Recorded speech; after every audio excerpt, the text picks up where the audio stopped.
अगर आप लोग कॉमेडी फिल्म्स देखते हो तो आपने फुकरे रिटर्न्स जरूर से देखी होगी। अगर देखी नहीं तो कम से कम सुना तो जरूर होगा। इस फिल्म में कुछ दोस्त आम जनता से पैसे इकट्ठा करते थे ये कहकर कि उनका पैसा डबल हो जाएगा, बट एज एक्सपेक्टेड एंड में लोगों के हाथ में बढ़ा हुआ पैसा तो छोड़ो, उनका इन्वेस्ट करा हुआ पैसा भी वापस नहीं मिलता था। बट अगर मैं आपसे कहूँ कि ये चीज अभी के टाइम में असल में हो चुकी है तो कहानी शुरू होती है 2018 में, जब दर्शन भतीजा और संजू सोनी मिलकर एक कंपनी लॉन्च करते हैं और उस कंपनी का नाम था वोल्ट। वोल्ट बेसिकली ये कहती थी कि हम आपको आपकी इन्वेस्टिंग पर इंटरेस्ट देंगे, वो भी कोई छोटा मोटा इंटरेस्ट नहीं बल्कि पूरे 12%, जस्ट लाइक एफडीज, जिसमें इंडियंस की जान बचती है। बट इसमें अंतर ये था कि आप पैसों की जगह इन्वेस्ट क्रिप्टो करेंसीज को कर सकते हो। 2018 के टाइम पे इंडिया में क्रिप्टो करेंसीज की वेव आ रही थी और हर दूसरा बंदा अपने पैसों को क्रिप्टो में डाल रहा था। लगभग रोज ही क्रिप्टो के प्राइसेस बढ़ रहे थे और लोग प्रॉफिट छाप रहे थे। बट क्योंकि एक आम आदमी बड़ा सा अमाउंट क्रिप्टो में नहीं डाल सकता था, इसीलिए उनका बेस्ट सोर्स ऑफ अर्निंग यही था कि जितने टाइम तक क्रिप्टो को होल्ड करो उतने टाइम तक वॉल्ट पे 12% का इंटरेस्ट लेते जाओ और जब उसे बेचना हो तब विड्रॉ करके भी प्रॉफिट कमा लो। और इसीलिए लोगों ने उस टाइम पे वॉल्ट पे बढ़ चढ़कर इन्वेस्ट किया। Now just like any other company, Vault ने अपने ब्रांड को प्रमोट करने के लिए यूट्यूबर्स के साथ टाई अप किया, जो कि बहुत ही बड़े स्केल पे था। Big youtubers like Ankur Warikoo, Akshay Srivastava were promoting Vault, saying that it's a very nice opportunity, and उन्होंने भी अपना पैसा इन्वेस्ट किया है वॉल्ट में, जिसकी वजह से उनके व्यूअर्स का उन पे ट्रस्ट बढ़ा और उसी ट्रस्ट के सहारे उन्होंने अपना पैसा वॉल्ट में लगा दिया।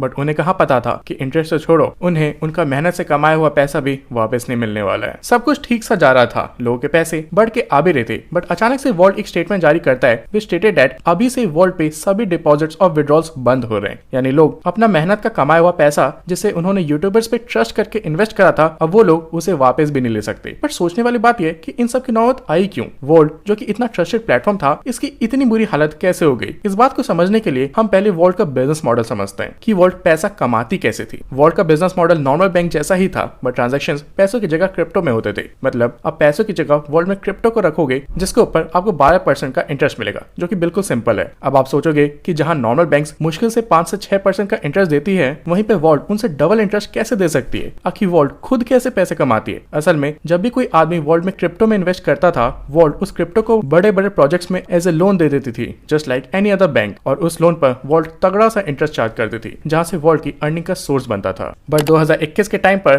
क्रिप्टो के मार्केट में बहुत ज्यादा अनस्टेबिलिटी आ गई और बड़े बड़े क्रिप्टो क्रैश होने लगे, जिसकी वजह से लोगों को मिलियंस का लॉस होने लगा। साथ ही इंडियन गवर्नमेंट ने क्रिप्टो अर्निंग पर 30% का टैक्स लगा दिया, जो कि दोस्तों लिटरली बहुत ज्यादा होता है। इससे दो चीजें हुई। पहली, लोगों का क्रिप्टो के ऊपर से विश्वास हटना शुरू हो गया। और जैसा आपको पता है कि हम इंडियंस पैसों को लेकर कितने कॉन्शियस है, जिसकी वजह से लोग वॉल्ट में से अपना पैसा विड्रॉ करने लगे, जिसका रिजल्ट ये हुआ कि केवल जून के महीने में ही वॉल्ट के अंदर से $200 मिलियन वर्थ का क्रिप्टो विड्रॉ हो गया, जो वॉल्ट के लिए सबसे बड़ा सेटबैक था, क्योंकि अब वॉल्ट के अंदर बहुत कम क्रिप्टो बचे थे जिसपे ज्यादा इंटरेस्ट चार्ज नहीं करा जा सकता था और कंपनी पूरी तरह से डूब सकती थी। कंपनी को बचाने के लिए बचे हुए क्रिप्टो को रोकना जरूरी था, इसीलिए वॉल्ट ने अपने थ्रू होने वाले सारे ट्रांजैक्शन जैसे डिपॉजिट और विड्रॉ बंद कर दिए और लाखों लोगों के पैसे वहां फंस गए। अब लोगों के पैसे वापस मिलने के चांसेस तभी हैं अगर वॉल्ट को कोई कंपनी एक्वायर कर लेती है, वरना पैसे रिफंड होना थोड़ा मुश्किल हो जाएगा। But if you see, Walt सच में एक बहुत अच्छा बिजनेस बन सकता था अगर क्रिप्टो रेगुलेटेड और नॉर्मल रहते तो, क्योंकि आज या कल क्रिप्टो का राइज तो जरूर होगा, और तब जैसे आज यूपीआई पेमेंट्स हर जगह हर गांव में पहुंच चुके हैं, वैसी क्रिप्टो भी जरूर पहुंचेगा और उस टाइम पे वॉल्ट जैसे ऐप हद से ज्यादा रेवेन्यू जनरेट करेंगे। इसीलिए मुझे ऐसा लगता है कि कंपनी को जल्द ही कोई बड़ी कंपनी एक्वायर कर ले,